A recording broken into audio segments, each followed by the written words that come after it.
15-ші дәріс ақпараттық коммуникациялық технологиялар оқушылардың танымдық белсенділігін арттыру құралы ретінде қарастырылатын сұрақтар. Акті арқылы оқушылардың танымдық қызығушылығын арттыру мүмкіндіктері. Сабақта компьютерді қолданудың артықшылығы. Компьютерлік ақпараттық технологиялар біздің өмірімізге белсенді енді. Бүгін мектепке компьютерлік техника келді. Бастауыш мектептен бастап сабақтарда компьютерлік технологияларды қолдану міндеті тұр. Бұл технологияларды қолдану оқушылардың танымдық қызығушылығын арттыру, олардың шығармашылық қабілеттерін дамыту, ақыл ой белсенділігін ынталандыру жолдары мен құралдарын іздеу мәселесін шешу қажеттілігімен түсіндіріледі. Тарихи тұрғыдан педагогика әрқашан өз қызметінде ақпараттық құралдарды, ақпаратты сақтау, өңдеу және беру құралдары қолданды және оларды жетілдіру оқытудың тиімділігін арттырды. Сондықтан компьютерді оқу пәндерін оқытуда калькуляторды, кітапты, субұрқақ, қаламды, бейнемагнитофонды, теледидарды және тағы да басқа қолданумен қатар ең жақсы ақпараттық құрал ретінде пайдалану әрине оқу процесінің жақсаруына әкелуі керек.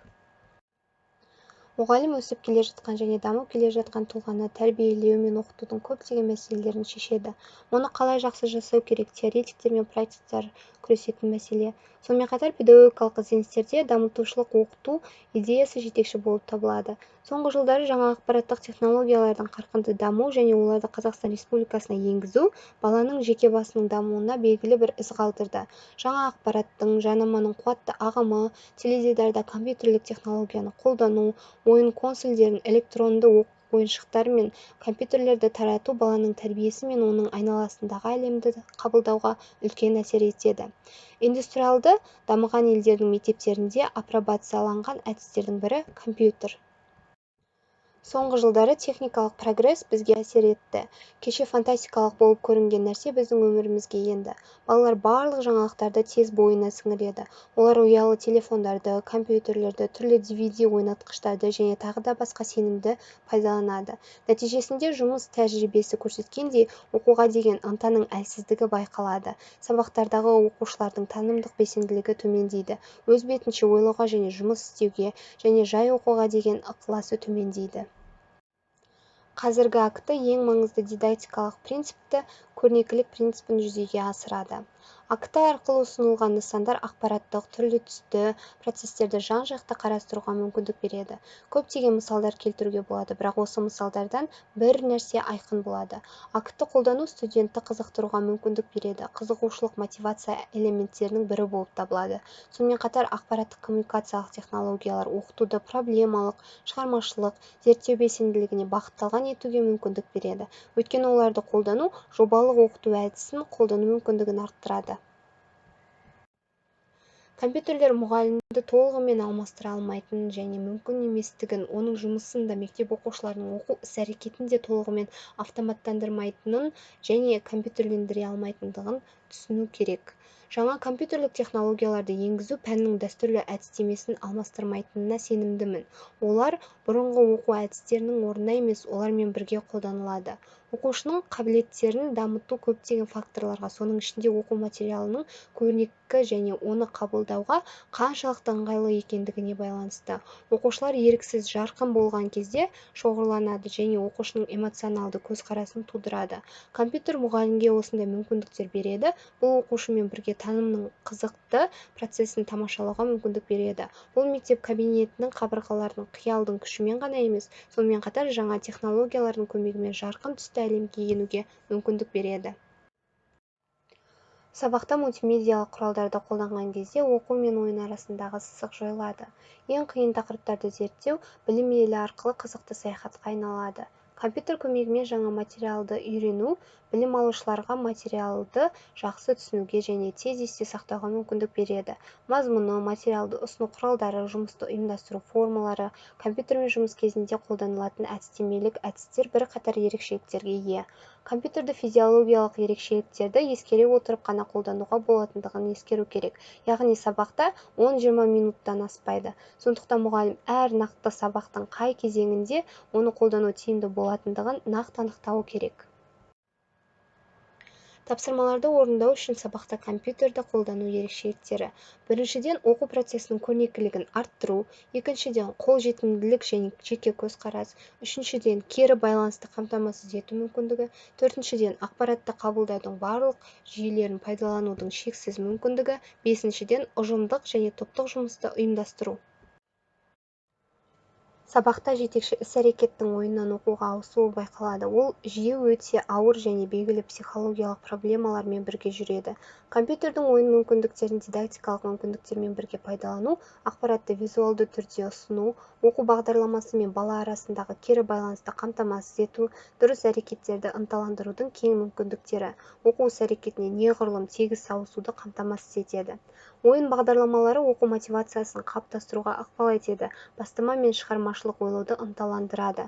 Ойын белгілі бір оқу пәнінен асып түсуге мүмкіндік береді, студенттерді байланысты салаларда білім алуға итермелейді. Оқушылардың психологиялық ерекшеліктері олардың эмоционалдылығының жоғары дәрежесін қамтиды. Бұл дәстүрлі сабақтардағы оқу процесінің қатаң шеңберімен айтарлықтай шектеледі. Компьютерлегі сабақтар жоғары эмоционалды шиеленісті ішінара жоюға және басқа сабақтарда қолайлы климат құруға мүмкіндік береді. Компьютердің пайда болуы мұғалімнің жұмысын жеңілдетті. Ол сабақты қызықты әрі ерекше етуге мүмкіндік берді. Компьютердің көмегімен өткізілген сабақ сөзсіз жақсы қабылданады. Баланы оқу материалын өздігінен есте сақтауға мәжбүр етеді. Сабақтың тақырыбы қаншалықты күрделі және қиын болса да, егер экрандағы оқу материалы түстермен, дыбыспен және басқа эффектілермен ұсынылса, ол білім алушы үшін қызықты болады. Ондай жағдайларда PowerPoint бағдарламасы мұғалімнің таптырмас көмекшісі бола алады. Бұл қосымша мұғалімге мультимедиалық оқулықтарды кез келген пән бойынша сабаққа ең аз уақыт шығындарымен дайындауға мүмкіндік береді. Бұл жағдайда мұғалімнен терең компьютерлік дайындық қажет емес. Мұғалім сабақта тікелей сурет салудан босатылады. Бұл уақытты үнемдейді. Содан кейін экрандағы сурет тақтадағы бормен асығыс бейнеленген нәрсе емес. Ол көлемі жағынан үлкен, түзу, әдемі, ашық болады. Мұндай сурет бойынша жаңа тақырыпты түсіндіру өте қолайлы. Түсіндіру немесе тексеру процесінде белгілі бір уақытта қажетті ақпарат пайда болатында жеке элементтерді таңдау өте ыңғайлы. Дыбысты қолдануға болады, мысалы математикалық диктант үшін. Алайда көрнекі құралдарды тек иллюстрация үшін ғана емес, сонымен қатар проблемалық жағдайларды құру, іздеу және зерттеу жұмыстарын ұйымдастыру үшін тәуелсіз білім көзі ретінде қолдану керек. Мультимедиа құралдарының оңтайлылығы мен тиімділігі. Біріншісі, жаңа материалды үйрену кезінде түрлі көрнекі құралдармен суреттеуге мүмкіндік береді. Екіншісі, ауызша жаттығулар кезінде тапсырмалардың тез ұсынуға және оларды орындау нәтижелерін реттеуге мүмкіндік береді. Үшіншісі, фронтальды өзіндік жұмыстарды тексеру кезінде нәтижелерді визуалды бақылауды қамтамасыз етеді. Төртіншісі, үй жұмыстарын тексеру кезінде әдістеме өзіндік жұмыстар үшін қолданылатын әдістемеге ұқсас. Бесіншісі, оқу сипатындағы міндеттерді шешу кезінде бұл сызбаны орындауға, шешім жоспарын құруға және осы жоспар бойынша өзіндік жұмыстың аралық және соңғы нәтижелерін бақылауға көмектеседі. Мультимедиалық презентацияның мақсаты ақпаратты көрнекі, оңай қабылданатын түрде жеткізу. Мультимедиалық презентацияларды келесі мақсаттарда пайдалануға болады. Жаңа тақырыпты түсіндіру, білімді бақылау, ақпарат беру құралы ретінде проблемалық жағдай жасау, нәтижелілік. Мультимедиалық презентацияларды қолдану сабақтарды қызықты етуге мүмкіндік береді. Қабылдау процесіне тек көру ғана емес, есту, эмоциялар, қиял да кіреді. Зерттелетін материалдарға тереңірек енуге оқу процесін шаршатпауға көмектеседі. Дыбысты құрылғыларды педагогикалық мақсатқа сай және әдістемелік сауатты қолдану меңгерілетін ақпараттың көлемін 15%-ға, көрнекі 25%-ға арттыратыны анықталды. Дыбыстық және көрнекі техниканы бірлесіп пайдалану оқу ақпаратын 65%-ға дейін меңгеруді қамтамасыз етеді. Техниканы қолдану сабақтың стереотиптерін бұзады. Жаңа технологиялар оқу мотивациясын арттырады, жеке тапсырмаларды басқаша жүргізуге, оқу процесін басқаруға мүмкіндік береді. Мультимедиалық оқытуды қолданудың жоғары тиімділігі айқын, өйткені олар барлық сезім мүшелеріне әсер етуге мүмкіндік береді. Сондықтан оқушыға әсерді күшейтеді және сәйкесінше оқу материалын қабылдау мотивациясы мен қабілетін күрт арттырады. Сонымен компьютердің оқу процесін қолдау құралы ретіндегі артықшылықтары күмән тудырмайды. Оны қолдану сабақтарды қызықты етеді, ерекше, эмоциялық қаныққан, бір сарынды жұмыстан кетуге мүмкіндік береді, білім беруді дараландырады, оқу мотивациясын арттырады және динамикада түсінуге қиын процестерді көрсетуге мүмкіндік береді. Мультимедиалық құралдарды қолдана отырып танымдық қызметті басқаруға жұмсалған жұмыс барлық жағынан өзін ақтайды. Ол білім сапасын арттырады, баланың жалпы дамуына ықпал етеді, қиындықтарды жеңуге көмектеседі, баланың өміріне қуаныш әкеледі, таяудағы даму аймағында оқыту жүргізуге мүмкіндік береді, мұғалімдер мен оқушылардың өзара жақсы түсінушілігі, олардың оқу үдерісіндегі ынтымақтастығы үшін қолайлы жағдай жасайды. Танымдық белсенділікті қалыптастыру негізінде компьютерлік технологияны қолдану стратегиясын нақтылайтын жалпы нұсқауларды келтірейік.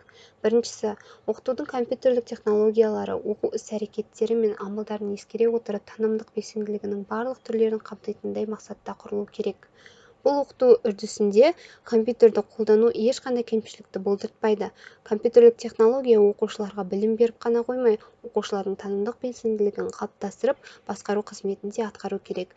Екіншісі, оқушының компьютерлік технологиясы игерілетін объекті ретінде сәйкес білім мен дағды мазмұнына алдын ала жасалған анализ ретінде құрылу қажет. Үшіншісі, әр бағдарлама белгілі бір іс-әрекеттер мен амалдар ретінде берілген мазмұнды игеру үшін қолданысқа түсе алатын жағдайда жасалу керек. Аталған іс-әрекеттің жиынтығы оқу пәндерінің интеграциясына негіз болды. Төртіншісі, осы технологиямен жұмыс істей отырып, адам оларға үйреніп қана қоймай, бірталай пәндік материалдың қайта жасалуын жүзеге асыра отырып, бірге жұмыс істейді. Сондай-ақ қойылған талаптар бойынша осы қайта құруларды бақылайды. Компьютерлік технология оқушылар арасындағы, оқушы мен оқытушы арасындағы ортақ іс-әрекетті ұйымдастыру құралы болып табылады. Осы іс-әрекеттің келесі түрлерін қамтамасыз етеді. Оқу тапсырмасын орындау кезінде оқушылардың іс-әрекеті мен амалдарын бақылау және бағалау, оқу тапсырмасын орындау кезінде қатысушыларға іс-әрекеттер мен амалдарды бөліп беру, оқытушы таратқан объектіні қайта жасау схемаларын бірігіп модельдеу, объектіні бейнелеу және бір оқушының орындаған тапсырмасының шешілу жолымен екінші оқушыны таныстыру. Оқу белсенділігін ұйымдастырудың осы түрлері оқытушыға компьютерлік технологияны оқу белсенділігін коллективтік ұжымдық полилог ретінде, яғни оқу жағдайын қатысушылардың ынтымақтастығы мен өзара байланысын қамтамасыз ететін динамикалық модельденген коммуникативті ұйымдасқан орта ретінде қалыптастыруға мүмкіндік береді. Компьютерлік жүйенің жекелеген түрлері оқу белсенділігінің жеке бөліктері құрылымы дәрежесін білу үшін қолданылуы қажет. Сондай-ақ белгілі бір білім және дағды мазмұнын игеру нәтижесін бақылау және бағалау. Оқу компьютерлік технологияны адам дамуының өмір жасы аспектілерін ескеруі тиіс. Әртүрлі өмір жасына сәйкес мазмұн берудің алуан түрлі әдісі болуы керек. Кіші жастағы ойын түрлерінен бастап орта және жоғары мектеп жасындағы іздену және зерттеу шығармашылық түрлеріне дейін. Оқытудың компьютерлік жүйесінің құрылуы оның әртүрлі оқу жағдайында қолданылу әдістерін кең түрде игеру тәсілі бойынша іске асуы қажет. Сонымен компьютерлік технологияның педагогикалық мүмкіндіктерін пайдалана отырып, оқу әрекетінің мазмұнына жүргізілген талдау, сондай-ақ қазіргі теория мен практиканың жағдайын зерттеу төмендегідей қорытынды жасауға мүмкіндік береді. Компьютерлік технологияның педагогикалық мүмкіндіктерін пайдалану негізінде оқушының танымдық белсенділігін қалыптастыру, оқу-таным іс-әрекетінің мотивациялық, тұлғалық, мазмұнды, амалдық, процессуалды, еріктік бөліктерін қамтитын бүтіндей жүйе болып табылады. Виртуалды стенд, интернет жүйесі, электрондық оқу құралдары, мультимедиа және тағы да басқа оқушының танымдық белсенділігін қалыптастыратын, шығармашылық ізденіске баулитын оқыту ортасы ретінде қарастырылады. Оқытуды компьютерлендіру мәселесіне арналған зерттеулерде танымдық белсенділікті қалыптастыру жеке жақтары ғана қарастырылады. Әрине, жаңа технологияға байланысты ашылып отырған аталмыш мүмкіндіктердің қайсысы болмасын оқытуда бұрыннан бар қалыптасқан оқыту әдістерін жоққа шығармаса керек. Қайта сол әдістеме ғылымындағы түрлі амал-тәсілдерді толықтырып, жандандырып, түрлендіре отырып білім сапасын көтеруге қызмет етеді. Сондықтан жаңа технология, электрондық оқу құралдары, түрлі компьютерлік бағдарлама мағлұматтар, интернет жұмыс істеудің ең тиімді жолы болуымен қатар, өз бетінше үйренуге тілек білдірушілер үшін де мол мүмкіндіктер ашады. Қазіргі уақытта білім берудің аясы кеңейіп, дидактикалық жаңа бағыттар пайда болып, оқыту мазмұны мен әдісі өзгеріп, байытылып жатқанда компьютерлік технологияны пайдалану оқушылардың танымдық белсенділігін қалыптастырудың объективті мүмкіндігі болып табылатынын көрсетіп отыр. Назарларыңызға рахмет.